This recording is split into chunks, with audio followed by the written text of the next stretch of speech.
Galera, você que gosta de saber de atualidade e deve estar se perguntando que droga é essa de nuvem de gafanhoto? O que é isso? Como é que acontece? O que nós devemos fazer? Será o apocalipse? Se você quer saber mais, siga o nosso canal e assista essa aula. Roda a vinheta!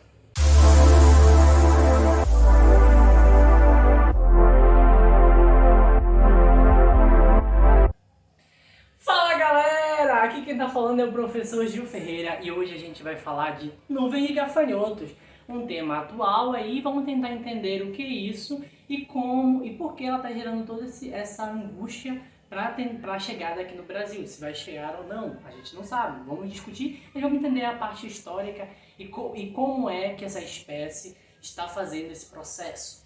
Vamos lá! Então quando a gente fala em nuvem de gafanhoto, a nuvem de gafanhoto ela começou no dia 19 de 6 de 2020. Iniciou no Paraguai. No Paraguai, ela começou com um bando lá se formando, né, de uma espécie comum, tá? Uma espécie bem comum para essa formação de bando que a gente chama de Cistocercas cancellata. Essa espécie, Cistocerca cancellata, é uma espécie que tem um macho aproximadamente com 4 centímetros e a fêmea é maior, como geralmente na parte dos animais invertebrados e alguns animais vertebrados que você vai ter a fêmea com ela aparecendo em maior tamanho, né? A fêmea em torno de 6 centímetros é muito importante para o tamanho, tornando um animal grande para esse tipo de gafanhoto, né? E um animal também muito robusto. Outra característica importante desse animal é que esse animal ele tem um aparelho bucal, tá, mastigador. Ele tem várias lâminas que servem como se fosse um fatiador, né, em que ele vai triturando toda as folhas da planta, né? Então ele consegue, em torno de segundos, ele consegue devorar um galho inteiro. Tá? Então esse é um dos problemas que a gente vai ter relacionado à chegada dessa nuvem de gafanhoto aqui no Brasil, se acabar chegando. A gente tem um tempo médio de vida para esse animal aqui, tá? Em torno de 3 meses. 3 meses. O adulto sobrevive em torno de 3 meses. Então ele tem um tempo que não é um tempo tão grande. Tá? Em termos de Enem, você vai ter esse Cistocerca cancellata, um animal chamado que tem um ciclo de metamorfose chamado de hemimetábulo. Ou seja, esse animal ele tem a formação, bota os ovos, depois dos ovos nasce um estágio larval, né? Esse estágio larval evolui a um estágio de ninfa. Essa ninfa, em relação ao adulto, que é o que caracteriza um ciclo ametábulo, né? O metabolismo hemimetábulo, o metabolismo hemimetábulo, é caracterizado por uma diferença sutil entre a ninfa, tá? A ninfa e o adulto, que é justamente a ninfa, ela não apresenta asa e ela ainda não está apta para se reproduzir, diferente do adulto. Quando a gente vai falando um pouco mais da nuvem de gafanhoto, a gente tem que olhar para uma característica muito importante do Cistocerca cancellata, é que ele é uma espécie considerada uma espécie migratória e ao mesmo tempo pode ser uma espécie gregária, ou seja, essa espécie ela acaba formando bandos, que é o que a gente vai chamar de nuvens, né? Aquelas nuvens de gafanhotos. Uma coisa também importante aqui é justamente o fato dessa espécie Cistocercas cancellatas ser a mesma espécie que estava na Bíblia. Então você se pergunta, será o Apocalipse? Os sinais do final do tempo? Vamos saber no decorrer dos anos aí. Vamos continuar. Quando a gente fala desse tipo de formação, nuvem de gafanhotos, ele é um fenômeno comum, ele acontece geralmente na região da Argentina, da Bolívia e do Paraguai, onde iniciou essa nova onda, tá? E começou no dia 19/6, então tem aproximadamente 8 dias a contar de hoje. Na região do Brasil, é um evento que é raro de acontecer, tá? Já aconteceu? Já. Quando a gente começa a falar do problema, tá? Do problema que ele gera, o problema no Brasil é que ele passa a ser uma ameaça no Brasil e nos outros lugares por onde ele passa, devido à capacidade desse animal de destruir, né? A velocidade que ele tem para destruir ali vegetais, ele come qualquer tipo de vegetal que tiver pelo caminho, então é um animal que pode atacar diretamente lavouras e pastagem. Isso influencia na economia, influencia no abastecimento de alimentos, por exemplo. Uma coisa interessante também de destacar aqui é que esses animais eles apresentam condições favoráveis, assim como muito que se vê na ecologia desses animais, em geral, seja animal dentro do que a gente chama ali de vertebrados e invertebrados, é justamente a condição do clima, a condição do alimento e a capacidade que eles vão ter de se reproduzir em relação ao clima e ao alimento. Se você tem clima e alimento e um parceiro sexual, você pode fazer reprodução tranquilamente. Isso são condições favoráveis. E essas condições favoráveis fazem com que esses animais eles se desloquem ao decorrer do hemisfério como um todo, tá bom? E principalmente nessas regiões onde o clima é quente e seco. O que faz com que possa chegar ao Brasil é justamente o fato do Brasil, nessa região em que está em contato ali, da região da Argentina descendo ali para o Paraguai ou chegar no Brasil, é justamente o fato de que se ela chegar no Brasil, ela vai chegar na região de Santa Catarina, lá no sul, porque atualmente nessa região é uma região que a gente está com um clima quente e seco. Provavelmente ainda nessa semana pode ser que a Santa Catarina, ela enfrente a região do Rio Grande do Sul, ela enfrente uma frente fria. E essa frente fria pode fazer com que mude o rumo, acabando dispersando essas nuvens e fazendo com que esses animais se realoquem, criem novos grupos e continuem o processo de migração, né? Como a gente fala no histórico geral do Brasil em relação à nuvem de gafanhotos, o Brasil vai ter a primeira aparição em 1940, tá? O primeiro caso acontecendo no Rio Grande do Sul, na região ali do Rio Grande do Sul.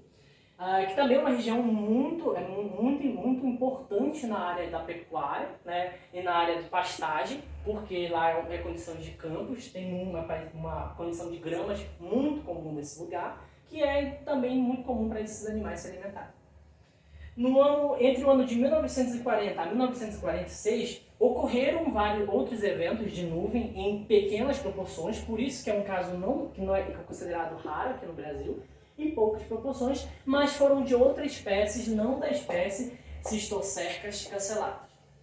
Quando a gente vai, no decorrer dos anos, em 1980 vai ocorrer um caso também no Mato Grosso, né? Ainda também em poucas proporções. E o mais recente que a gente tem, antes desse daqui, né, do que aconteceu aqui no Paraguai, é justamente o mais recente no estado do Pará e no Maranhão. Lembrando que nesses estados e nesses lugares aqui no Brasil, a proporção desses animais é muito pequena, né? Não formando nuvens tão densas como a nuvem que a gente está vendo percorrer do Paraguai até pode chegar no Brasil ou cruzar para o Uruguai. O que a gente percebe nessas nuvens, né, os pesquisadores informam que não tem como você dizer a quantidade de insetos que estão vindo, né? Mas tem um cálculo aproximado de 40 milhões por quilômetro quadrado. É muito gafanhoto, imagina, nossa, muito. Quando a gente fala na velocidade em que esses gafanhotos podem atingir, eles podem atingir uma velocidade de até 150 km por dia. Eles vão andar muito, cara, muito rápido, tá? Uma coisa interessante sobre essa nuvem de gafanhotos. Essa nuvem de gafanhotos, tu pergunta, cara, ter tanto gafanhoto assim traz algum risco para os seres humanos em termos de será que eles vão atacar? Será que transmite doença? Até então, não tem uma relação com tantas doenças assim, ou tem uma doença transmitida por enquanto, e eles não causam problemas ou riscos ao ser humano, de atacar o ser humano. Não vai ter isso, tá? Outra coisa que a gente tem que destacar aqui, quando a gente fala de nuvem de gafanhotos, a gente pensa, será que as condições climáticas atuais, né, todo esse processo de movimento, de modificação do clima, isso tem a ver com nuvem de gafanhotos? Pode alterar? E aí eu te pergunto, aí eu te respondo, isso tem correlação direta. Né? Correlação direta. Por quê? As condições climáticas atuais são condições que mudam, levam o ambiente a chegar a situações climáticas extremas, né? Ou vai ficar muito quente, ou vai ficar muito frio, ou vai ficar muito seco ou muito úmido. Né?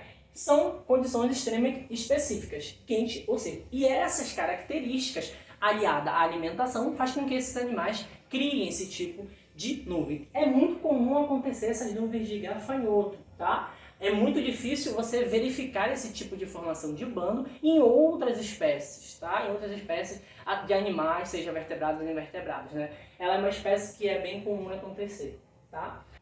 Pois é, então, quando a gente pergunta, será que essa nuvem de gafanhotos ela vai chegar no Brasil? E quando chegar, como é que o Brasil pode atuar? De que maneira a gente pode fazer com que a nuvem de gafanhota possa ser dissipada, ou acabar matando todos eles, ou acabar eliminando, né? A gente, quando fala de combate para esse tipo de praga, a gente tem um combate que a gente chama de combate químico, e também a gente pode ter um combate biológico.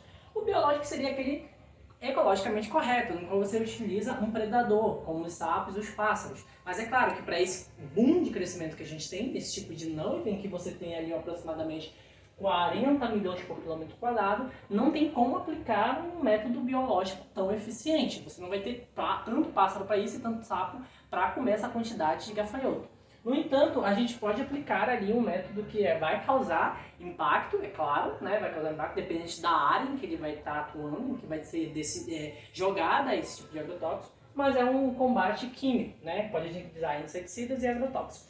E aí, se chegar ao Brasil, né, o Ministério já acabou informando que possa ser que se utilize ali em torno de 40 aviões para se jogar-se na área em que for atingida por esses animais. O ideal é o Brasil esperar, né, ver o que vai acontecer, se vai desviar para a zona do Uruguai, né, e aí a gente conta com duas condições.